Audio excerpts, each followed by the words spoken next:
It's 5,000 miles from Singapore and over 9,000 from New York. Yes, New Zealand's South Island is a long way away from the rest of the world, but it's that distance that helps make the city of Dunedin so special.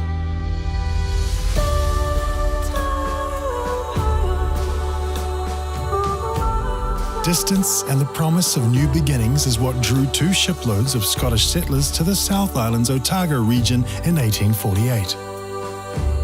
These wild shores, fern-filled valleys and ever-changing skies spoke to the hardy Scots just as they had to the Māori, who'd settled the Otago Peninsula centuries before.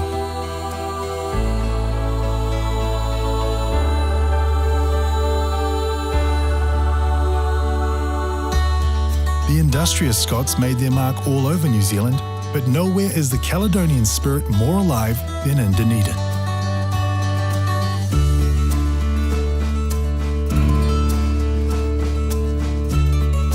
Set at the head of Otago Harbour, the city centre is shaped by the Octagon, an 8-sided plaza that's a tribute to the Scottish sense of order. Right at the Octagon's heart sits a contemplative statue of Robert Burns, the acclaimed Scottish poet whose nephew was one of the city's founding fathers. While all around rise some of the city's most important buildings, such as the Town Hall, St. Paul's Cathedral, and the Dunedin Public Art Gallery.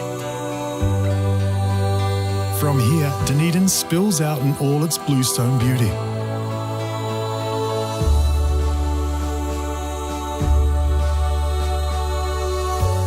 Wander down Stewart Street to New Zealand's most photographed building, Dunedin Railway Station. In the early 1900s, when Dunedin was the nation's commercial capital, the station serviced over 100 trains a day. Today it serves as the departure point for scenic adventures along the Otago coast and into the rugged interior. Yet its grand interiors and mosaics still sweep visitors back to the great age of rail.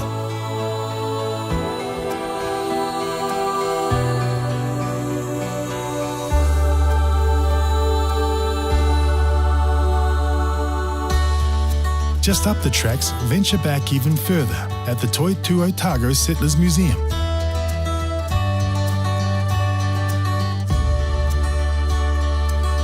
Gaze up into the faces of Otago's stoic pioneers in the portrait room, where dreams, hopes and trials drift back electronically across the mists of time.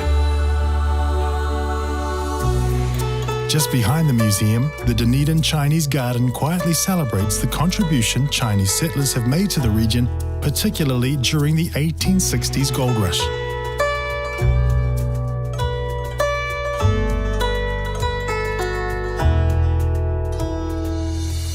Across town, at the Otago Museum, discover the complete history of the southern land, from the present day back to the legendary moa and beyond.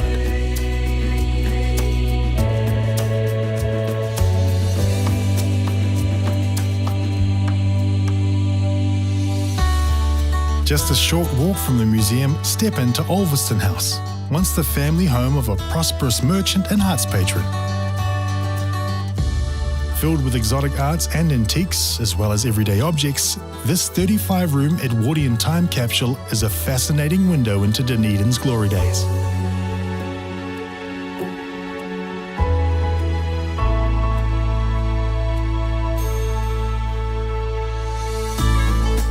Retracing centuries of history can be thirsty work, so why not combine a little learning with leisure at Speights Brewery, which has been serving up the pride of the South since 1876.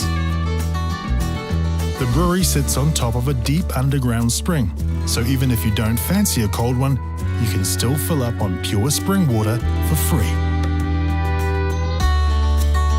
If it's too early for beer, just follow the scent of roasting coffee beans to Dunedin's many cafes. Dunedin is the home of New Zealand's first university, whose students keep the city's creative juices bubbling, from its innovative dining, live music scene, to its fabulous street art.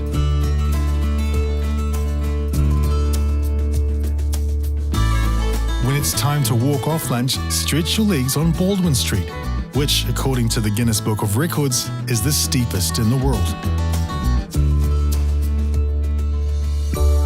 or explore the woodland paths and floral displays at the Dunedin Botanic Garden and enjoy the fine views across the northern suburbs.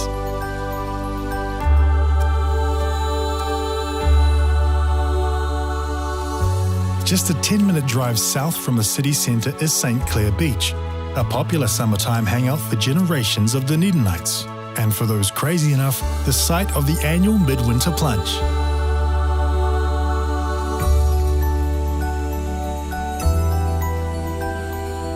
Dunedin offers no shortage of natural escapes.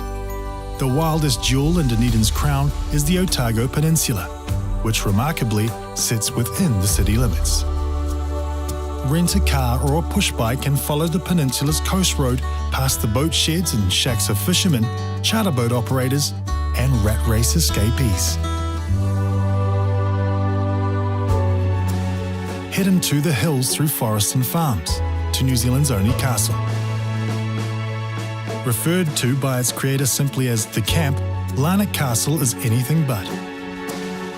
Step inside these thick stone walls and explore lavish living rooms, cozy bedrooms, and a tower with views across the harbour to Port Chalmers.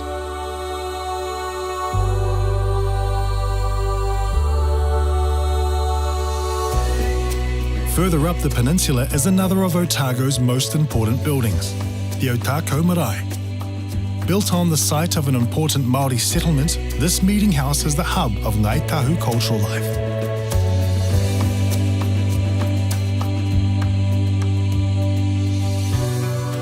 A little further up the road, the peninsula comes to an end, where Taiaroa Head and the vast Pacific's many moods meet.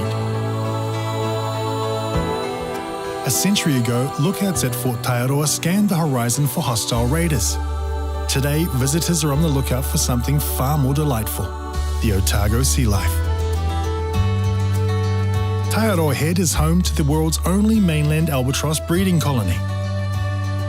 Pay a visit to the Royal Albatross Centre, a safe haven where these seabirds who travel an astonishing 120,000 miles each year come to rest, breed, and raise their chicks.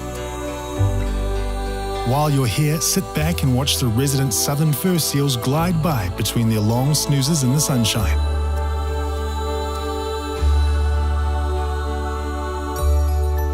And if you hang around till dusk, you'll catch little blue penguins, the world's smallest, return from a big day at sea to the warmth and safety of their burrows.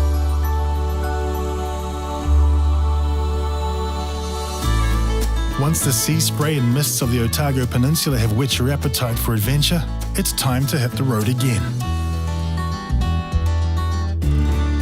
Just to Dunedin's north, stop in and say hello to rare yellow-eyed penguins at Shag Point. Then just up the road at Hampton, reconnect with your sense of childhood wonder at the mysterious Moiraki boulders.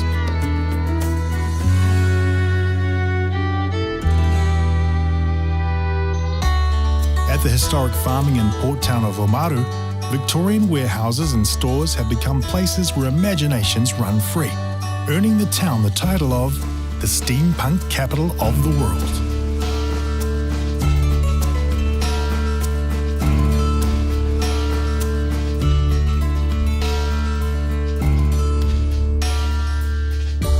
If it's total isolation you're yearning for, turn southward to a corner of New Zealand bypassed by time, the sparsely populated Caitlin's Coast.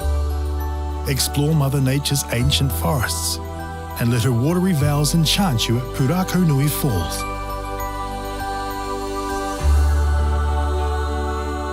Then feel the full force of grandeur at Nugget Point.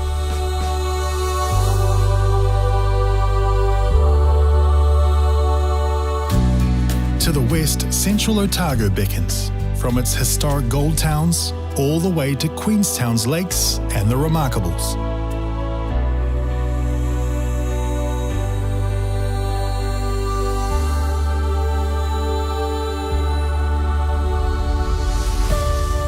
For centuries, this region has been a place of new beginnings, a place to escape from the constraints of the past. Today, more than ever, we need places that allow us to catch our breath, experience a little magic, and continue our journeys renewed. Dunedin always has been, and always will be, one of those places.